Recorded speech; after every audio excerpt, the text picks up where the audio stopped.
At this hour, folks, we are trying to figure out the job status of the CDC director, Susan Menarez. A stunning statement I did not think I would ever have to read.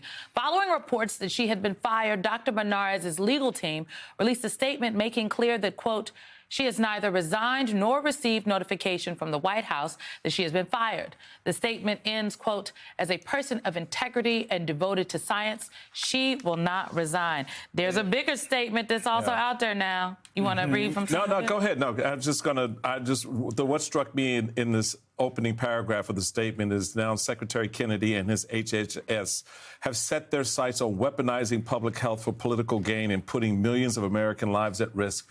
That is such an important point to emphasize in all of this, because from the very beginning, this is the fallacy, the lie, the conceit of make America healthy again. Right. It ain't about making you healthy. How do you make someone healthy when you take away their access to vaccines? Right. How do you make them healthy when you deny their access to hospitals and doctors? You're closing down. Your big, beautiful bill is doing some pretty ugly crap to people in rural America. So, you know, can we all just start pretending that somehow we gonna be all right?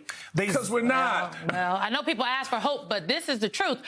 It feels as though, like someone said earlier, it feels like they're trying to kill us. And I mean, the way in which our public health system has been compromised, I understand the sentiment. Well, the question is, how can you trust what's coming out of it, Yeah. right? Because at the end of the day, even when there were political actors, right, secretaries have always been political actors appointed by the president, et cetera. You know, sometimes they were donors to the president. They were friends of his. Now you have those people making decisions that have nothing to do with the science, nothing to do with the data, and going on BS that they Googled themselves on the internet, right? And I think and this has been happening for a very long time, the demonization of experts, the demonization of people who care about data, those are the folks that we used to trust. And now you have a country where that can't be the case. It's the point. I was going to say, Simone, you put the conspiracy in Americans' homes. So now the lie is at your table. It's in your child's medicine cabinet. It's in the bedroom. I mean,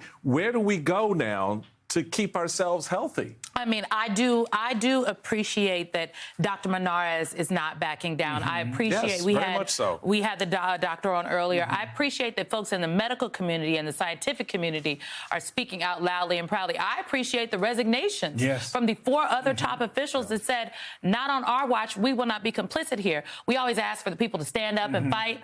Like, they are standing. Dr. Menarez is fighting. Lisa Cook is fighting.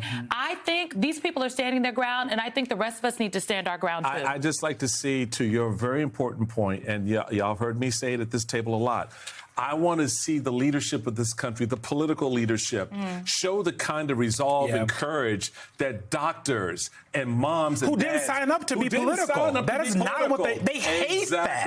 I know Dr. Dimitri. He does not want to be political. He Can we stand with these folks and support them in this, or are you because you're otherwise part of the problem here? Well, Bill Cassidy got some answers to the American people and to his constituents. Bill Cassidy is a congressman. He's a doctor.